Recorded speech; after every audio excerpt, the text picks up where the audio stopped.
Hi and welcome to Schofield's Flowers, the home of Scof on Scof. I'm Steve Schofield. I'm Chris Fraterrigo. People call me Fratty. Yeah, I'm Tommy Harkey. No, Tommy, no, you're a PA. Get back. Get back. Our PA always trying to steal the show. And during our shows, we're going to be talking about true crime Lifestyle. and sports. More likely some hockey, though. Always hockey. So enjoy the show. And away we go.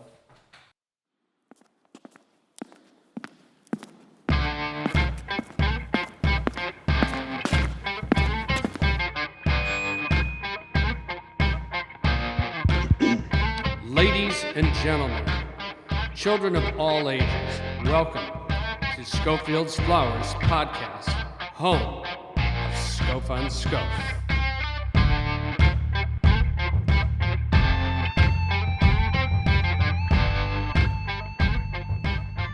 Tommy. All right, so hey, today we got some, oh wait, sorry Tom, I keep on clapping. Anyways, today we have some special guests. We do. They're on their way. They're on their way. You and I got here a little bit early, and I'm glad we did for, we had to schedule this last minute because they're very busy. They're music composers and writers, and we got Riley Urich, and we've got Tempo as partner, and they did our original music. Riley wrote our original music for us for our opening piece for Schofield's Flowers. Yeah, and you're Scof looking on Scof. real dapper today, Scof. Well, you are too. And why is that, Fratty?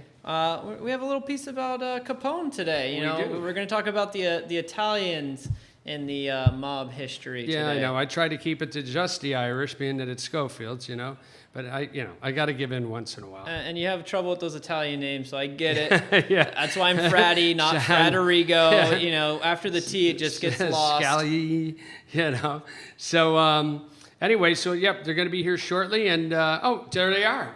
What's going on, boys? All right. Nice to meet you. You too, man. How you doing? Tempo. How you doing, man? Can I just do that right there? You guys are looking real fresh right now. Real fresh.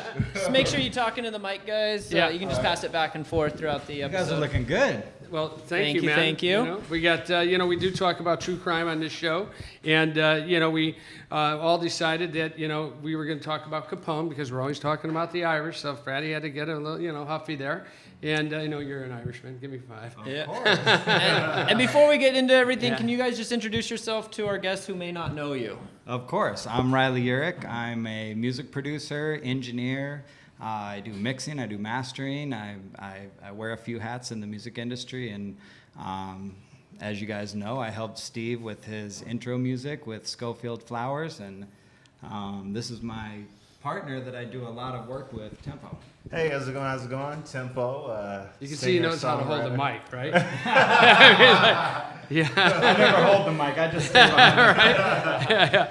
So yeah, my name is Tempo, singer-songwriter. Worked with artists like J-Lo, C-Lo, Robin Thicke, Kevin Hart, and stuff like that. So a couple of us, Scoflo, J-Lo, C-Lo. It all makes sense, It's like you got Big, someday. you got Pac, you got Dre, you got Scof. Right? All There you makes go. sense. You got to keep it fresh at all times. So yeah, we just, we make music, man. That's all we do. Nothing too crazy. Yeah. We love it, man. We really do.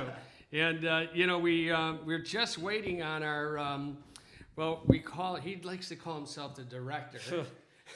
Yeah. But we set everything up, so if I look a little sweaty and red, he's our PA, but, go with it. Tommy, just talking of you. How we doing? All right. What are you wearing? What are you wearing? Well, yeah, I was at the beach, and I told you I was giving surf lessons like I normally do. Oh my God. All right, We told him. Oh, we said a suit. you did say a suit. That's all you said, though.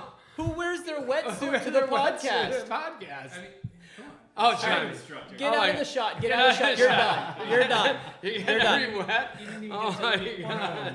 Well, oh my God, that guy, I tell you, he's a barrel of laughs, isn't he? Yeah. So Next time. yeah. So I love that kid. Doesn't pay much attention, but anyways. So what else? So can you guys, break it down, man? What have you guys been up to? I mean, you've got a lot of history together, and You've been working with some, fantastic artists. Can you give us a little bit of a rundown? Yeah. Take the mic. I mean, rundown on who you've been working with, and how you like to work, and what's been going on. I know we talked about urban. That was a really big discussion the other day. Yeah. So go ahead. Yeah, well, I met Riley maybe, I don't know, how long has it been? Like, Over 10.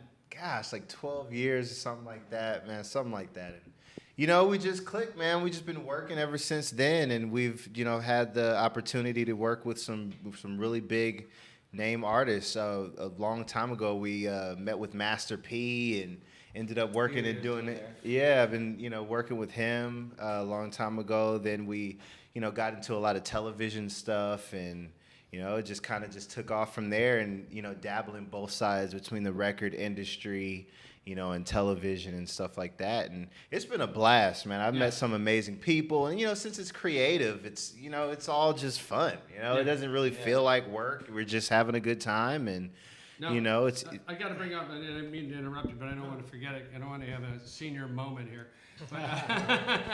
But Riley, you guys got a character. You got a character called Bodo. Yes, I do. Bodo. Bodo.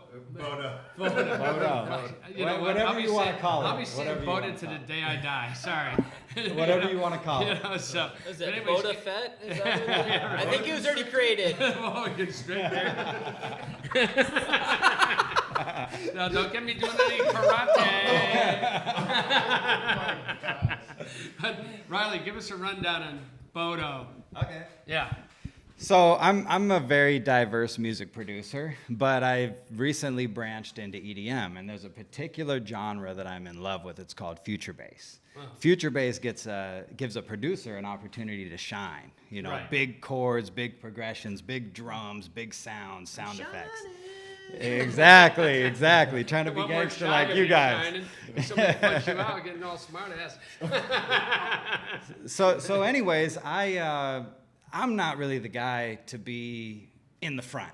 I'm more of an in the back guy. Right. So I've created this character named Bodo. Wow. And Bodo is an EDM producer / DJ. Wow. And we've released one single. It hit 1.2 million on Spotify. Ooh. Then me and Tempo just released a single that just reached about 250,000 in the first month. Wow. So and recently we performed at EDC, which is the Electronic Daisy Carnival. It's one of the biggest EDM festivals in the world.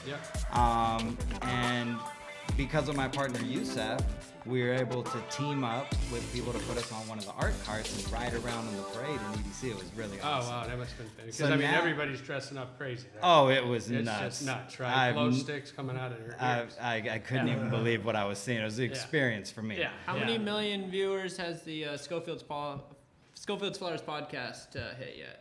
Well, I think we're up to about 10 million, but I think we're going up even further. Just making sure we're on the same page. Well, it will hit that, But yeah, awesome. so Bodo's kind of my way of getting my music out without me getting out. Right. I'd rather stay behind the scenes and do what I do. I'm a technical guy. Yeah. So I don't need to be out in the front with all the fame. That's so, cool, man. That's really cool. I want to be able to walk into Ralph's and get some eggs and not have people approach me. So that's just my thing.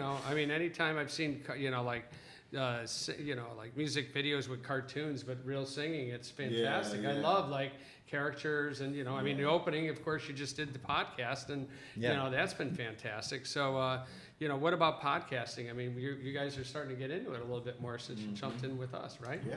Well, yeah, podcasting is interesting because all of a sudden, everybody needs music for their podcast. Yeah. Before you just take this song, take that song, Metallica, Drake, whatever it is, and then now all of a sudden all your podcasts are getting taken down because of legal issues, licensing. Wow. But the fact that you're like a father to me, you come to me, you need some music, boom, I'll give you a custom song, get a custom lyric, and we're good to go. That's part of being in the gang, right? That's part of being in the family. I like it. I guess what's the creative process then that's different between when you're doing, your work versus, something with a podcast then? It's just more customization, We can really focus on what you're trying to get your listeners and viewers to, kind of feel, like how do you want them to feel? What do you want them to take away and walk away from this? And we're able to, to bring that through the music and kind of help that out, maybe put a nice undertone or, shape the lyrics in a way to where when they watch, they're actually, thinking about something you might, that's something that you might say later or, whatever, so we can customize that for our podcasters and stuff like that. So it's pretty cool. Same thing in television and in movies, coming from the record industry, we don't have anything to like sort of look at. We have to like talk to like a human being, like an artist, and be like, so how are you feeling? Right. Yeah. So what are you going through? And then we have to, put that and kind of paint the movie or the picture through the music. Sounds like my therapist a little bit. So what's cool about, us coming over from the record side and going into film and television and podcasts is we can, now we have something to look at. We have something we can, right? They give you the blueprint. Like, oh, okay, what? It's like a cheat sheet. It's easy for us, and we can also just give a better product because we have something to work with now. It's a lot easier. Yeah. Right. So you came to me and you wanted something. I was like, okay, Scof. He's an edgy guy. He's upbeat. Okay, let me give an edgy, upbeat song. Yeah. And it fit exactly who you are. Oh, you That's did. what You know we what? do. We all picked the same. Yeah, we all, and the little. Oh yeah, then we're in the. Okay, just so everybody knows, he's a producer now. So we're in the studio, and I've got this beat for him, the one for the intro, and he's like, "Man, when I go out and I'm doing this, I want something to happen." So I just found a guitar and I put a little solo in there right on the thing, and that's. You basically become a producer at that point. Yeah, That's well, I you said, like, I'm putting like, your you know, vision like, and Well, I guess Tommy's out. Yeah, Tommy wrote some rap lyrics, and we were like, yeah, very well. let's just alter that a little bit. Yeah, that first verse was okay. After that, I don't know where I think you're we going. had a bad recording. Let's bring somebody else in to re-record Yeah, that. right. Put it in the show. Yeah. We have Tommy note that again, and then we're going to hear some of your music in the show too. But go ahead. Definitely. for sure.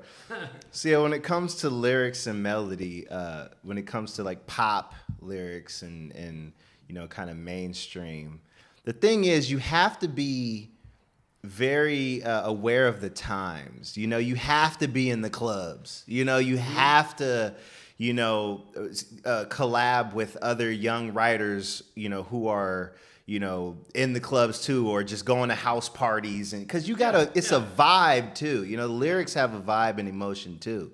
So, like you said, we are really connected, with a lot of the writers in the record industry that are, writing for a lot of these big artists, with like Chris Brown and all these, we're friends with these guys. So when we, have sessions with them and create, we're constantly taking note, okay, what's going on, da-da-da-da. And I'll still go to the club, every now and then and really feel what's going on, and being able to take that and use that also, which... a lot of people, once you get to a certain age, you don't want to go to the club every 2 weekends just to study the sound. Like, who's really doing that? Like, nobody's really doing it. He still goes. I was gonna say, what club we going to tonight? Shouts on Scof. It's just him by himself, bottle service, dancing. I know, right? Robin. One going all over me, and the other one. Wait, speaking of shots, what are these? What's going on, guys? We're going to bring this out a little later, but is that our buddy over there? Yeah, well, you know what? I got to have as much Irish in me as I can because we're talking about the Italians today. Okay. Capone, I got to talk about, Fratty. I'm 40% Irish, so I'm with you. Yeah, there you go. So our while guest Scof first, is pouring those, we've talked about it on here before, but you guys obviously weren't here. So I know Scof because initially he was one of my hockey coaches, and back then he had frosted tips, and we would call him Hollywood, and we had no idea what he had did. frosted tips too. I've had Probably the same. a lot of tips. Everybody's had frosted tips. Wait. Probably What the is same, frosted tips? So it's just when you like bleach just the end of your spiky hair. Oh, see, I'm black, man. I don't know about the spiky frosty tips, man. That's the win over my head. And all we knew is he had something to do with Hollywood, and film, and he had these, slick back, frosted tipped hair, and he'd come in and cause a ruckus. So we just started calling him Hollywood. And Yeah. I want to ask you, Scof, being, in this industry, from the outside looking in, from, the public, and they're looking at you like, dude, you're like, how do you do? Like you said, they called you Hollywood. They're like, dude, he's probably like in the hills with like, but it really has that mystique, almost like, that gangster, that, that like, what does he do? It's like it's like a Pablo Escobar. So like, who is this guy? They're like, look. So like, how Maybe do you? in the 80s, but But like, how explain like that mystique of like, in the field that you're in, like, how do people kind of look at you like? 'Cause man, thank you. I think they give him googly eyes, to be honest. Yeah, I think I've had quite a few people walk up and like, oh my God, dude, you're like a legend. I'm like, Jesus, that's a pretty tall order there, but but thank you. I think like for me, I think it's giving back, and I mean, you guys are obviously younger, not too much, but anyways, you guys are younger than me, and I just feel like. You need to go to clubs. I need to stay involved with younger people. And being that you guys grew up with my kids, in my house, which we had 4 kids, so you got 4 other kids, and they got 4 other friends. And next thing you know, how many people would you have staying at the house, Riley? I'm one of your other sons. You are one of my other sons. So, when I call upon him to do a song, he's going to do a song, No question about it. And if he called me for, like, he needed to get some gear and things, we did it, So I'm getting an opportunity to move up in the rankings. Yeah, but I mean, I just like, it's like anything. I got my, I keep it real at home with the kids and everything. And then when I'm out, I got to I got to charge and try to do the best I can at staying young and up to date. And I got some great partners at Monop Films. We're actually, rebranding and changing the name of the company to More. And then our tagline's We Are More, because we're doing some great experiential work. And that's just, I just like learning, And when I was a kid, I didn't have it as easy, like when I was trying, I had a, like a words to the brain type of issue, like retaining, and the nuns would hit you and kick you. And I'm like, they tell my parents she's daydreaming, and I'm like, maybe I was because I'm in Hollywood. But, so now that I've taught myself, I really had to teach myself how to learn my own way. Right? We're teachers, they didn't know that you could go to a special school like, some kids go to. Michael, my one son, had to go, and that school was amazing. I'd do anything. So I mean, now I feel like I just love being out there and learning as much as I can. And what I learned from you guys, well, we learned more about podcast and music and original music than just by doing it, right? Yeah. all right. And I happen to see something, I believe in branding, and I know Fratty is a big brander, right? Absolutely. I mean, we talked about it on another episode, just about branding ourselves and being bespoke. Everyone wants something custom, like you guys were talking about with the songs. We all want to be special. We have our own Instagrams. We think we're all celebrities. Scof he has his own T-shirt with his face on it. I mean, how much more of a celebrity can you be? But I will send you guys one. He's got it right here. Right here. Hey. Like plug in his own stuff. And then we're as gonna have usual. the flower shop, and then we got the coasters. Yep.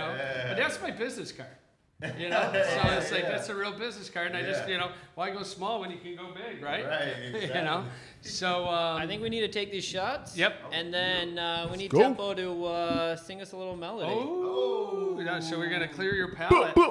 Yeah. And then here, should we salute the Seahawks? How they doing this year? Oh my gosh. Let's go Rams. There's your. Together. He's branded him. He hasn't taken that hat off since the beginning of the season. Cheers. Cheers.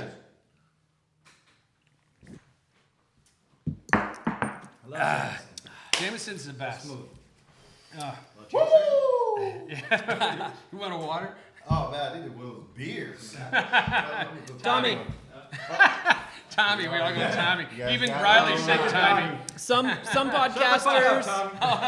Some have hot girls. We have Tommy. Naked? Tommy. Yeah. All right. They're not twist off. Oh, I got you right here. All right. Yeah, good for nothing Tommy over here. Walking around naked now. Your Russian girl's not here. You don't need to show off. Yeah. So, all right, tempo. Oh, okay. I'll just Do I need to? beatbox? You know what I'm saying? No, let's just do something light, little fun. So you might know this. This is a little old school. Before my time. But Sounds like Barry White's coming out. no.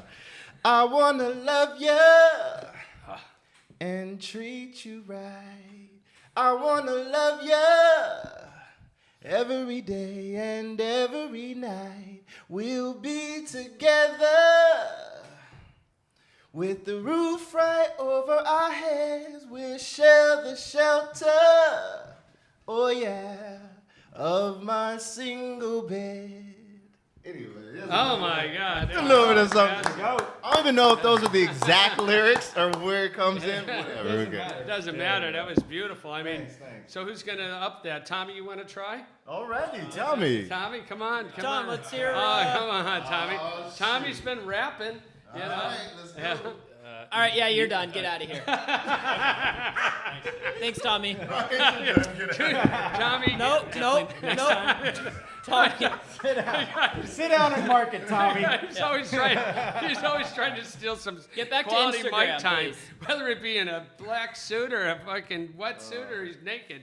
Jesus Christ, he's out of control. So, I guess kind of getting to the topic we really were dressed up for and wanted to bring up was a little bit about Al Capone. Obviously, we had our little Irish whiskey because Scof can't get away from the Irish. God forbid something about the Italians, and we still got to add some Irish into it. But reason we were wearing our suits is because Capone had a few nicknames. One was Scarface. He actually got offended a woman at a club, and she slashed him with a knife, gave him a little scar. He was didn't like the name Scarface. Obviously, they then made the movie using that nickname with Al Pacino. And but they used to call him Snorky, which was a term for being fashionable, which again Scof and I are all about. You know, he has his scarves that he likes to wear from France, and we wear our hats and other bespoke clothing. So we want to talk a little Capone and how he was public enemy number one. But they had a lot of tie-ins to your father and your grandfather's flower shop. Kind of talk a little bit about that, Scof. Yeah, I mean, rather you've seen the pictures in the house and everything, and Tempo, you've been at the house and that too. So, I mean, as we know, Tiano Banyan was killed in 1922, which we don't all know, but he was. And he was killed in the flower shop by Frankie Yale and John Scanali or whatever. I can never get the guy's name straight. Italian. Couldn't have been a fucking O'Brien, though, could he? He wound up, then the flower shop, then, we had Jaime de Paul Weiss was killed in 26, and then 29, the rest of the Irish gang that was run by Bugs Moran was killed. 7 guys were killed in the Clark Street garage for St. Valentine's Day. And then wasn't Schofield's Flowers on Boardwalk Empire, which also had Al Capone in there as well? Yep. Boardwalk Empire was a huge role within, So, I don't think as many people know as much as O'Banion, but, they definitely know Al Capone, and he was a very big, as big as you can get when it came to gangsters, and, it's... I got a friend, actually, I'm going to go see him this weekend. Not this weekend, but on Tuesday, and he's a producer in San Francisco, and he looks identical to Al Capone. And I said, wear that fedora, dude, I'm coming in. Peter Bassett. He's who is it? Oh, shit, I think you got to think of Peter's last name now. Bassett's over at another agency. But, yeah, it's just fun times, I mean, growing up in the flower shop, too, and, I always heard music, too. I heard a lot of jazz. I heard a lot of blues, So you were in the flower shop. You were actually in the flower shop working. Microphone. Yeah, well, microphone. So you were actually in the flower shop. You were working and meeting everybody that came in there. Well, yeah, I mean, of course, Capone and them were like, he was killed in not Capone, I mean, O'Banion was killed in 29. But, you grow up in a flower shop like that that's in the, where everybody showed up, like football stars, Charlie Trippi for the Cardinals, George Connors from the Chicago Bears, Ditka would come by, Mayor Daley would come by. I mean, you name it, they came by. I used to deliver flowers to Sam Giancana, at La Bastille, right behind the flower shop. So, when you're living in that atmosphere, you just hear stories and things like that. So, you hear, like the Irish. I mean, I don't know how good Capone was in the Italian neighborhood, but I definitely know that somebody like O'Banion was very involved in the neighborhood. He went to church. He was a good guy. So the only guy that didn't get killed was Bugs Moran. He was actually mistaken on being at the garage, but he did not. Another guy was there, like an accountant, and. He eventually, of course, your whole gang's killed. He eventually, fled, and he wound up becoming he got it. He became a two-bit, crime thief, and I think someplace out of Detroit or Pittsburgh or something like that. And Probably went witness protection. no, he died in Phoenix. prison. No, he died in prison. Yeah, so I'm almost positive. I'd have to check. Let's check on the episode. Tommy, check that. yeah. Thanks, Tommy. So a lot of cool things that come out of the Capone, Scarface, Public Enemy #1. I mean, Capone was called Public Enemy #1 after the St. Valentine's Massacre. Because, before that, he would walk into like the ball game, Big Al, waved everybody. He was like got as much attention as a mayor or a president. Wow. Right? Because, everything was Mr. Capone, autographs, the whole bit. But then after the massacre, that was really pretty much the end of him. That's when, well, they went after him for tax evasion. The public went against him, and that's where he became, Public Enemy #1. Yeah, I was actually just watching the movie again with Christian Bale and Johnny Depp. Is it a Michael Mann movie, I think? And it's obviously Public Enemy is the title of it. Yeah. And I don't know how historically accurate it is, but they have a scene where he got arrested, and he's with the mayor, just taking a photo like that, and he's supposed to be getting his mugshot, and everyone loved him, the girls loved him. So I think there's some sort of kind of folklore with these gangsters, similar to maybe with some of the bad boys and hip hop, gangster rap. They're talking about hitting girls and rape and killing and all that, but then at the same time you go to a concert and all the girls love them, kind of a thing, and it's similar to that. Were you talking about Weinstein? Oh, no. Too soon? Yeah. Too soon. Oh, my God. That guy needs to bury his head in a hole, like an ostrich, man. That's what they're going to call him. I know. But, it's funny, but you do talk about, like, places, we are back into the, like, liquors right now, where, like, everybody likes you got a mixologist that's serving you this incredible, like, mixed drink from a Manhattan to an old-fashioned. I went to a great place. What do you order when you get a mixed drink? I have two favorites. It's pretty much, three. I have a Vodka Martini. Okay. And a Vodka Martini. Hold the damn mic, would you? Hey, Tommy, why didn't you bring a mic stand? Right? Too busy giving the ladies lessons? I paid $0. You'll get paid when you're a director.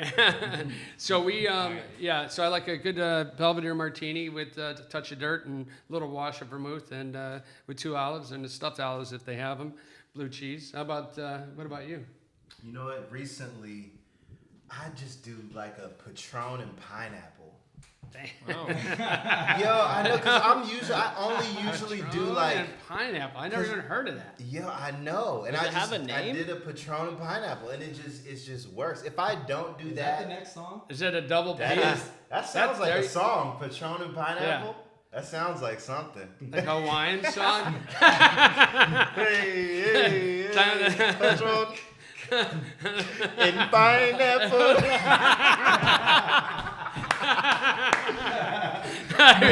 Oh my God, we can adapt, right? If it's not that, Who it's like put the coconut in the pineapple? There we go. But if it's not Patron and pineapple, I'll do like a Crown and Coke. Yeah. Stuff like that. I like. You know what? I really like Bullet whiskey. Yeah, it's good. Oh man. I like Bullet too. Big fan. I like the Bullet Rye specifically. Yeah. Manhattans are typically old fashions, so a lot of times use a rye whiskey, so I'll go with that. Something I really like is a Boulevardier. It's equal parts of whiskey, vermouth, and Campari. Looks like a little red drink. It's got a dry but sweet kind of flavor, and then with the whiskey, it really balances out really well. Comes in like, I think it's like a 4 ounce or 3 or 4 ounce drink, so you can drink it pretty easily, hang out. You don't have to pound a whole lot of alcohol, but it is all booze, so be careful. How about you, Riley? Well, I keep it simple. I'm a big fan of Jameson. Yeah. I'm a big fan of whiskey, period. So whiskey on the rocks is my favorite drink. It is it's a good go-to. At the end of the night, I'm pretty much a whiskey. Yeah. It's either neat or I'll have a few, rocks in it. Or add a little water to it. Yeah, whiskey and water. Yeah, it's good. Yeah, that's a clean. You're gonna feel better in the morning. I can guarantee you than having a couple martinis. But if I had to go clear, I would do vodka soda. That's my kettle. Yeah, see, I've been, I did Belvedere. It was a client of mine a while back, and I just loved it. So, I got to say before we, end here today, I had, if you guys get out, we keep going to Vegas all the time. Not going, we need to go to Vegas when we're talking to Vegas, but there's a really cool, bespoke, sort of like speakeasy there called Capos. And I got to tell you, it's speakeasy in Vegas. Well, no, it looks like one. It's a restaurant called Capos. It's an Italian restaurant. 2 guys from Chicago, and when you walk up, you pull up to the back. It's off the strip by about like 4 miles, and like in this, just in the outskirts of the city. And you pull in and you go in the back, and then you walk through a back door of just a regular building, right? And it does have the Capos out front and very like 1940s, 20s Italian, like, with the lights around and everything. You go in the back, you knock on the door, and all of a sudden a window on the side opens up, and you're like, whoa, what? And it's like, what do you want? And I'm like, I got a reservation. What's your name? Schofield. Not here. Sorry, buddy. We don't show you have a reservation. Boom. And you're like, what the fuck, man? And then all of a sudden the door opens up, and the door is actually a telephone booth.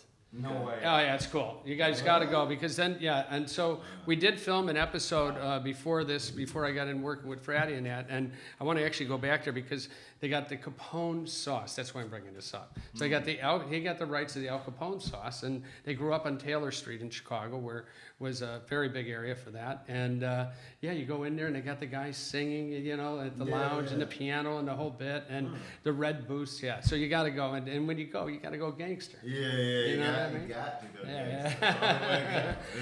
So, all right. Well, anyways, Riley. I'll wear my do-rag to the Riley and Tempo, where can our listeners find you guys, follow you guys, social media, websites? What do you got? Well, honestly, I just use Instagram now. I love to take pictures and just put it all on there. You can follow me at Riley Urich, Riley. Microphone, please. Cut. So Riley, where can they find you on social media? Well, I like to stick to Instagram. I do have a Facebook and I have an Instagram. You can find me at RileyUrick. Follow me, I'll follow you back, and I'll comment and like your pictures, like mine. So I'm the same. I'm more Instagram, and so my Instagram is. There's 3 underscores first. Jesus. So it's ridiculous. 3 underscores. It's so ridiculous, Like but it's skipping. dope. So it's 3 underscores and then tempo, TEMPO, and then another 3 underscores. So it looks really clean. Right. If I would imagine, it's Just like sliding sort of across sliding the dance across, floor. right? Or if you want to hire me for something, Google Tempo Stokes, STOKES, and the first thing that pops up is like my page. So Well, of course. yeah. Hope it's my page. Better be my page. Awesome. Tommy, where does yours pop up? Yeah, I don't care. Anyway, so make sure to check us out, SchofieldsFlowers.com. We're on Instagram at SchofieldsFlowers, and Scof is at Scofalicious. I'm at really_rad. And thanks for tuning in, guys. All right. Thank you. Good night.